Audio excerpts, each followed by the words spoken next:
నమస్తే MTV Telugu digital media ఉమ్మడి పశ్చిమ గోదావరి జిల్లా నిడదవోలు నియోజకవర్గం ఇప్పుడు విడిపోయిన జిల్లాలో తూర్పుగోదావరి జిల్లా పరిధిలోకి వెళ్ళింది నిడదవోలు అసెంబ్లీ నియోజకవర్గం. నిడదవోలులో 2019లో 2014లో బూరుగుపల్లి శేషారావు గారు టీడీపీ అభ్యర్థిగా పోటీ చేశారు. 2014లో విజయం సాధించారు. 2019లో ఓటమి పాలయ్యారు. 2024 ఎన్నికల్లో మళ్ళీ నిడదవోలు నియోజకవర్గం నుండి అభ్యర్థిగా రంగంలో ఉండడానికి ప్రయత్నాలు చేసినప్పటికీ కూడా తెలుగుదేశం, జనసేన, బీజేపీ పొత్తులో సీట్ల కేటాయింపులో నిడదవోలు అసెంబ్లీ నియోజకవర్గం జనసేనకి కేటాయించబడింది. మరి జనసేన క్యాండిడేట్ ఎవరున్నారు?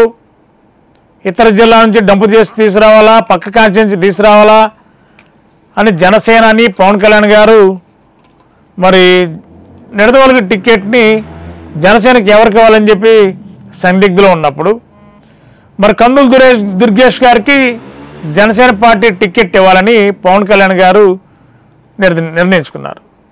మరి రాజమండ్రి రూరల్ నియోజకవర్గాన్ని జనసేనకి ఇవ్వాలని చెప్పి జనసేన పవన్ కళ్యాణ్ గారు దుర్గేష్ గారికి హామీ ఇచ్చారు. రాజమండ్రి రూరల్ ఇస్తా అన్నారు, రూరల్ ఇవ్వలేదు. అక్కడ గోరంట్ల బొచ్చే చౌదరి గారు చాలా సీనియర్ మోస్ట్ నాయకుడు, టీడీపీ పుట్టిన దగ్గర నుంచి ఉన్నాడు ఆయన. మరి ఆయనకు టికెట్ ఇవ్వాలి. ఆ వివాదంలో ఎట్టి పరిస్థితుల్లో జగన్ ఈ వివాదంలో మరి పవన్ కళ్యాణ్ గారు మనసు మార్చుకుని కందులు దుర్గేష్ గారికి న్యాయం చేయాలి కాబట్టి నిడదవోలు అసెంబ్లీ నియోజకవర్గాన్ని కేటాయించారు. ఇప్పుడు నిడదవోలు నియోజకవర్గంలో నిన్న మొన్న గత వారం రోజులుగా బూరుగుపల్లి శేషారావు వర్గం తీవ్రంగా కందులు దుర్గేష్ అభ్యర్థిత్వాన్ని వ్యతిరేకించింది. మరి ఎట్టకేలకు మెత్తబడ్డారు బూరుగుపల్లి.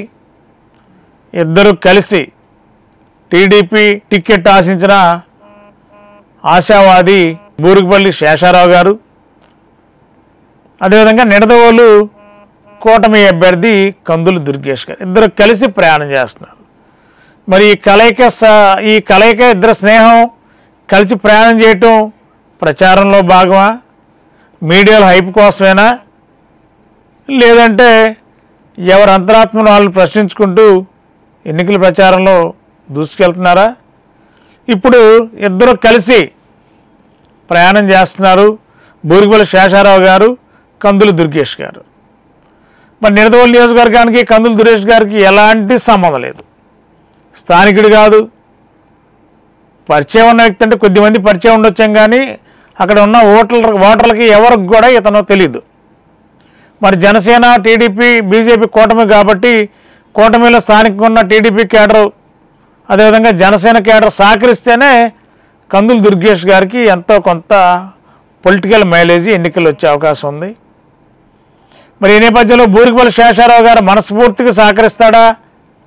ఆయన కేడర్ అంతా కూడా సహకారం అందిస్తుందా? మరి సహజంగా అక్కడ కాపు సామాజ్యానికి ఓటు బ్యాంక్ ఎక్కువ ఉంది. మరి అక్కడ 2019 ఎన్నికల్లో గెడ్డం శ్రీనివాస నాయుడు ఎమ్మెల్యేగా గెలిచాడు. మరి 2019, 2024 వరకు నిడదవోలు నియోజకవర్గంలో అభివృద్ధిలో చాలా ముందంజలో పెట్టాడు నిడదవోలు నియోజకవర్గాన్ని శ్రీనివాస నాయుడు. ఈ అభివృద్ధి పట్ల ప్రజలు ఆకర్షితులై వైఎస్ఆర్సీపీ వైపే ప్రజలు ప్రయాణం చేస్తున్న తరుణంలో మరి అభివృద్ధిని అడ్డుకుని అభివృద్ధిని కాదని టీడీపీ, జనసేన కూటమి అభ్యర్థి కందులు దుర్గేష్కి ప్రజలు పట్టం కడతారా? పట్టం కట్టాలంటే జన సైనికులు ఓట్లు వేస్తే మరి టీడీపీ అసమ్మత వర్గం పనిచేస్తుందా? మరి శేషారావు గారు పార్టీ అధినేత చంద్రబాబు గారు చెప్పిన ఆదేశాల మేరకు 4-5 రోజులు నిడదవోలు నియోజకవర్గంలో కందులు దుర్గేష్ని తీసుకుని ప్రచారం చేసినంత మాత్రాన అది గెలుపుకు దోహదపడుతుందా? మరి ఆ విధంగా నిజంగానే అభిమానాన్ని, అంటే పార్టీలో టికెట్ రాలేదు కాబట్టి సర్దుపోయే ధోరణిలో ఖచ్చితంగా పార్టీ గెలవాలని చెప్పి కోరుకుంటే మరి జనసేన అభ్యర్థిని గెలిపించడానికి బూరుగుపల్లి శేషారావు గారు కృషి చేస్తారా అంటే అనేక సందేహాలు అయితే నిడదవోలు నియోజకవర్గంలో వినిపిస్తున్నాయి. నిడదవోలు నియోజకవర్గం అంటే చాలా ప్రత్యేకత కూడిన నియోజకవర్గం, చిన్న నియోజకవర్గమే, చిన్న గ్రామాలు, చుట్టుపక్కల గ్రామాలు కలిపి ఏర్పాటు చేసిన నిడదవోలు నియోజకవర్గంలో నిడదవోలు టౌన్ ఒకటి ఉంది. మన టౌన్ కూడా ఎప్పటి నుంచో ఒకప్పుడు కాంగ్రెస్ పార్టీకి కంచుకోట లాంటి నిడదవోలు టౌను మరి ఇవాళ వైఎస్ఆర్సీపీకి ఓట్ బ్యాంకు టర్న్ అయింది. మరి టీడీపీకి కూడా ఓటు బ్యాంకు గతంలో ఎంత ఉంది ఇప్పుడు అంతే తప్ప పెరిగిన దాఖలాలు టౌన్లో కనిపించట్లా. మరి రూరల్ అయితే వైఎస్ఆర్సీపీకి సంక్షేమ పథకాలు అధికంగా ఉన్నాయి.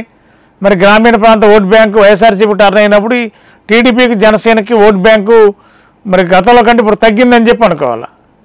మరి ఈ నేపథ్యంలో ఇద్దరి మధ్య సఖ్యత అంతంత మాత్రంగానే ఉంది.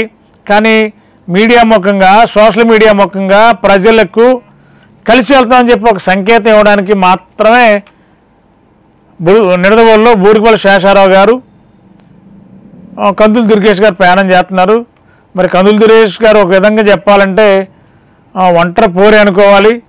మరి అక్కడ నిడదవోలులో గెలవాలంటే శేషారావు గారు మిగిలిన స్థానికంగా ఉన్న టీడీపీలో ముఖ్య నాయకులందరూ కృషి చేస్తే తప్ప అక్కడ దుర్గేష్ గారికి గెలిచే అవకాశాలు తక్కువ.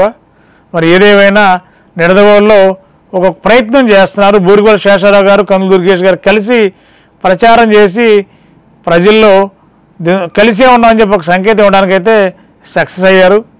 మరి విజయానికి ఉపయోగపడుతుందా లేదనేది చూడాలి. మరి